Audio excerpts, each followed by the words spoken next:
Alrighty. Good morning, good afternoon, and good evening, whenever you happen to be listening to this. We're going to look at Chapter 20 today, Seizing an American Empire. So 1865 to 1913. So let's start with Mr. Shy, our textbook friend. Maybe. Maybe we are. Maybe he's just going to look at us funny. Let's see.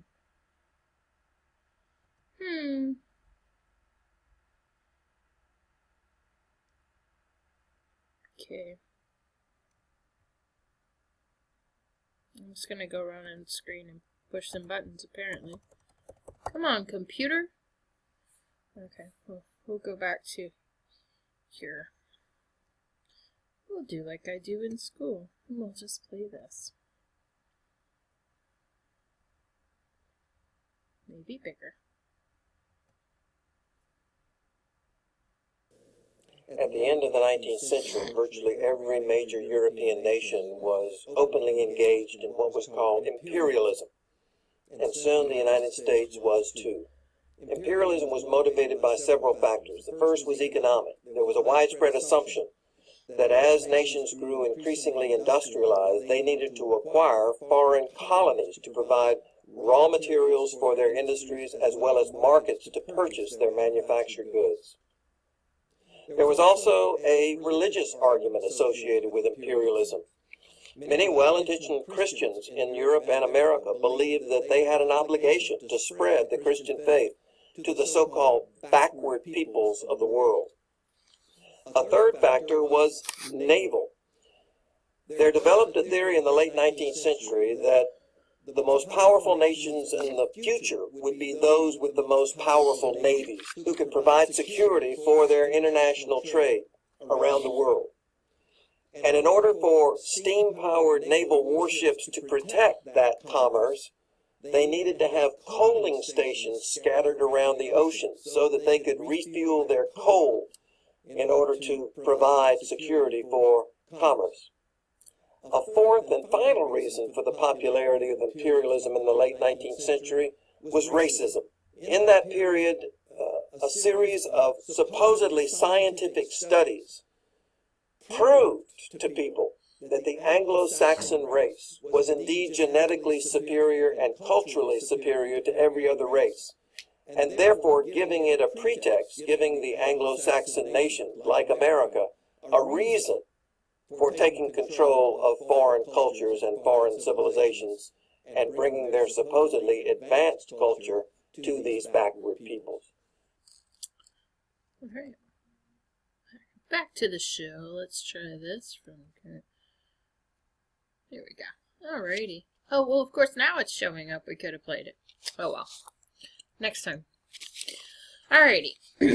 So the second industrial revolution, so remember the first one is the early 1800s, second one happens late 1800s, had generated a desire for new markets in which American manufacturers could sell their wares. So now that we're making all this stuff, we gotta find people to buy it.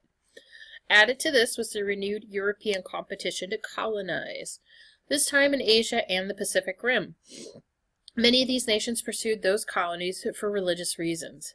To bring Christianity to the new territories. So, we're back to that glory, God, and gold. Alright. American agricultural products had long competed with other nations on the world market. Now the industrial base had expanded to a point where many believed that it could do so as well. In this age, sail power was dwindling and the steam-powered ship was rising. According to Admiral Alfred T. Mahan, a strong nation competing globally required a strong navy to protect its shipments. And I'm going to tell you right now, Mahan, for whatever reason, does show up on the STAR test. Anytime you see his name, just look for something related to Navy and shipping. And that is likely to be your answer. His book would spark a renaissance in how the world thought about their individual navies, and many countries began to modernize their fleet. Many proponents for expansion used the concept of social Darwinism to bolster their claims on foreign lands, citing the superiority of, who else? Oh, excuse me. Excuse me. Sorry. Must be allergic to, I don't know, the world. Anyway, of the English-speaking races over the colony's inhabitants. And all the English-speaking races are what color? Oh, yes, of course, they are white. So, all right. So, although much of the imperialist expansion of the United States occurred around the start of the 20th centuries, its roots begin further back, when William H. Seward secured the purchase of Alaska from the Russians in 1867. From there, Samoa would grant the United States a naval base and request U.S. intervention to settle disputes if necessary. Hawaiian royalty had, in 1875, entered into an agreement with the United States to import sugar duty-free. And yes, Hawaiian royalty, they were ruled by a king or queen prior to them becoming a territory of the United States. This created a boom in the production of sugar, and soon American planters had flooded the island nation. Eventually, the royal family was ousted by these same planters, and a new government was established requesting a territory status. President Benjamin Harrison and Grover Cleveland refused to accept it, as they didn't want to reward the dishonorable actions of the planters. President William McKinley, however, has no such concerns, and he secures the ratification of the treaty. These are our new senators mocking the Alaska Purchase. This political cartoon shows President Andrew Johnson, Secretary of State Seward, welcoming 2 new senators from Alaska, an Eskimo and a penguin. Alright, clever. Alright. In the latter half of the 19th century, Cubans had repeatedly revolted against their Spanish colonizers. Each time insurrection broke out, it's put down bloodily. When another attempt broke out in 1895, the Spanish commander placed all of the Cubans in detention centers to prevent more joining the cause. His actions would be luridly portrayed by Joseph Pulitzer's of the Pulitzer Prize, New York World, and William Randolph Hearst of Hearst Publications, New York Journal newspapers, then located in a competition for the most readers. Cleveland, who was still president at this time, tried to protect American interests in Cuba, while the newspapers engaged in sensationalist stories about Cuba that were dubbed yellow journalism. So when you hear yellow journalism, think National Enquirer, because that's basically what that is. There's a little bit of truth, but there's a lot of sensationalism trying to sell things. Once McKinley was inaugurated, issues in Cuba grew more tenuous, and the battleship Maine was sent to Havana Harbor to protect American citizens and interests. Around the same time, a letter sent from the Spanish ambassador to a friend in Havana and published in American papers denounced McKinley as a weak politician. Shortly thereafter, the Maine explodes. Kills 260 sailors. Initially, the explosion was blamed on a mine in the harbor and basically blamed on the Spanish. But in 1976, a study revealed that it had been an internal explosion. So basically, it was an accident that they blamed the Spanish for. On these grounds, McKinley asked Congress for a declaration of war, which was granted. Shortly after, a Spanish official offered to give McKinley an official surrender. The Spanish-American War does not last very long. The splendid little war lasts only 114 days and marks the finale of Spain's overseas empire. On April 30th, Commodore George Dewey destroyed the Spanish flotilla in Manila Bay in the Philippines. Once done, Dewey had to rely on Filipino guerrillas to hold the islands until a contingent of American troops arrived. The war in Cuba was almost as quick. The U.S. Navy blockaded the Spanish Navy while the Army was transported to the island. One regiment, led by former Assistant Secretary of the Navy Theodore Roosevelt, and dubbed the Rough Riders, became famous for their role in the Battle of San Juan Hill. It is off of his successes here that he actually becomes McKinley's vice president a little later on. Spanish Navy stations at Havana was defeated. Peace treaty was signed on August 12th, less than 4 months after it started, so this is in 1898. Spain was required to relinquish Cuba, Puerto Rico, and Manila. So, that's where Puerto Rico comes from. Alright, so the location of the Philippines next to Asia provokes an expansionist spirit in many Americans. The proximity of the island to China, the availability of vast quantities of natural resources, and the opportunity to Christianize its inhabitants marked it as a sure bet for colonization. Eventually, the peace treaty was ratified. 1899, an American soldier outside of Manila fired on a group of Filipino nationalists, and a new war erupts. It would take 3 years to suppress the nationalist uprising that followed. The same guerrillas that Dewey had relied on to secure Manila before the army could arrive now turned against their American saviors. Riding a wave of evangelism, many Protestant ministers promoted what they saw as a ripe opportunity to begin evangelization of the world. Many unabashedly promoted the benefits of the Anglo-Saxon race and the Christian religion. Many Americans found themselves divided by religious affiliation concerning the annexation of the former Spanish colonies. Protestants favored annexation, while Catholics warned that trying to convert the colonies to Protestantism would only exacerbate the problems. Alright, this is Emilio Aguinaldo. He's seated third from the right, so seated, oh no, maybe in the middle? I don't know. Anyway, and the other leaders of the Filipino insurgents. I'd have to find a picture of him to find out for sure, but I think maybe it's that guy in the middle. You know, the one who doesn't look like the rest of them. Alright, this is U.S. interest in the Pacific. You've got Midway Islands, the Hawaiian Islands, all these other islands, Wake Island, Guam. You see where Guam is? Guam's still a U.S. territory. See how far that is from the United States? It's kind of cray-cray. Alright. So the Philippines eventually would be added as a territory of the United States.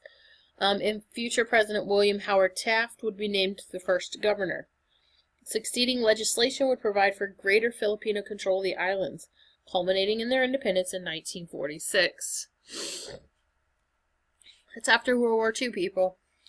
Puerto Rico had come under U.S. control in the peace treaty, and it was organized to provide a bastion from future European aggression and as a guard post for a future isthmus canal, linking the Atlantic and Pacific Oceans. Cuba would be allowed to craft its own constitution, but was limited in its freedom by the Platt Amendment, which placed restrictions on its rights. Basically, they're held as a territory. They don't have any kind of rights or privileges. Their government is basically appointed by the United States. Kind of sucks to be Puerto Rican at the time. Alright, at the end of the 19th century, it seemed that Uncle Sam had developed a considerable appetite for foreign territory. He doesn't know what to take first, the Cuba steak, the Puerto Rico pig, Filipino floating islands, or the Sandwich Islands. Alright, so this is where we start getting a lot of foreign policy. So 1853, Commodore Matthew Perry had sailed to Japan to force its acceptance of items from Western markets. By 1895, Japan had begun to expand by defeating China in the First Sino-Japanese War. 1894 to 1895, taking several islands, and more importantly, revealing China's weakness against aggression. Acting on this new revelation, Germany, France, Russia, and Great Britain began dividing China into markets for their expansion. Unwilling to accept a China that was divided so many ways, the United States issued the Open Door Note, which proposed leaving China open to trade by all nations. A group of Chinese nationalists known as the Boxers would rebel against the foreign encroachments into their country, but they were eventually put down by intervention from a joint assault of British, German, Russian, Japanese, and American forces, not forcers, forces of the Boxer Rebellion. Alright, so Theodore Roosevelt was the first modern president. He is the first progressive president. In fact, it can be argued that he, more than any other president, shaped what Americans expected the president in this era. After his role in the Spanish-American War, he becomes governor of New York, and in 1900, he is elected vice president under McKinley. Then in 1901, when McKinley is assassinated, it makes Roosevelt the youngest president ever to hold the office. He was in his early 40s. The Spanish-American War once again revealed the need for a canal between the two seas. The United States now set out to build one, but where should it be located? Two paths are proposed, one through Panama, province of Colombia, and one through Nicaragua. Eventually, Panama was chosen, and when Colombia refuses to go along, the Panamanians declared their independence, and Colombia was unable to respond due to U.S. warships conveniently located in the way. The canal would eventually open in 1914. So, as you can see, we are starting to become the aggressive United States that you have known all your life. We intervene in the in the war for Cuba's independence, resulting in the Spanish-American War. We pick up a lot of territories there. When we decide we need a canal, we help Panama. We actually help Panama fight for their independence. We provide funds and weapons and things like that, so that they can break free from Colombia and we can get what we want. So, this is where it all starts, my friends. Alright, these are our interests in the Caribbean. Cuba is actually a protectorate of ours until 1934. Haiti, protectorate until 1936. Dominican Republic. Puerto Rico is annexed in 1898, becomes a territory, still is a territory. The Virgin Islands, we get them from Denmark in 1917. Panama Canal. Basically, what we did was we leased the land the Panama Canal is built on for like 100 years. And it was Ford or Carter, I can't remember which one, who arranged to basically give it back to Panama. So, we'll get there eventually. Alright, so, sorry, I gotta turn my page. Oh man, I'm getting old. Alright, the Caribbean is ripe for armed intervention from European powers on the promise of collecting debts owed them by those nations. So you remember way back when the Monroe Doctrine, under President Monroe, which basically says, Europe, leave Latin America alone, or we're going to consider it an invasion? Yeah, you remember that? Okay. So, 1904, Roosevelt issues the Roosevelt Corollary to the Monroe Doctrine, which states that if a foreign nation had an issue with a Western nation, it would come to the United States for redress of its grievances, and the United States would take care of it. So we are going to be the protectors of North and South America. Japan attacks Russia in 1904, when Japan felt that Russia's ambitions counteracted its own. In a brilliant attack on the Russian Navy, Japan destroyed its fleet. Roosevelt sponsored a meeting between the two nations, and the result was the Treaty of Portsmouth, 1905. This is Roosevelt with his big stick diplomacy, symbolizing his aggressive diplomacy. So, let's see. So while Roosevelt met with the Russian and Japanese leaders to secure the peace, he sent William Howard Taft, who later becomes a president, to Tokyo to secure an agreement with Japan, in which Japan disavowed any claim to the Philippines in return for U.S. recognition of Japanese control of the Korean Peninsula. However, distrust reigned on both sides, and when the city of San Francisco ordered Asian students to attend separate schools, shocker, can't believe we did that, that's so crazy, Japan protested the action vigorously. Roosevelt would force the city to change its policy, while at the same time securing an agreement that Japan would no longer issue visas for its citizens to visit the United States. So we won't segregate them, but don't send them here no more. Africa was the last continent to face colonization. In 1905, the German Kaiser Wilhelm II, or William, brought the world to precipice of war with his remarks. Roosevelt intervened and secured a peace between the aggrieved nations. Capstone of Roosevelt's successes as president comes in 1907, when he sent the entire Navy, dubbed the Great White Fleet, which had been painted white in the time of peace, across the globe. It landed at every major port, illustrating the might of the United States. So, starting to see how we get to where we are today. Yeah, this is where it all begins. So, I've got more for you later. I think we talk progressive era next, so, I will talk to you then. I hope you have a fantastic morning, afternoon, or evening. Talk to you soon. Bye.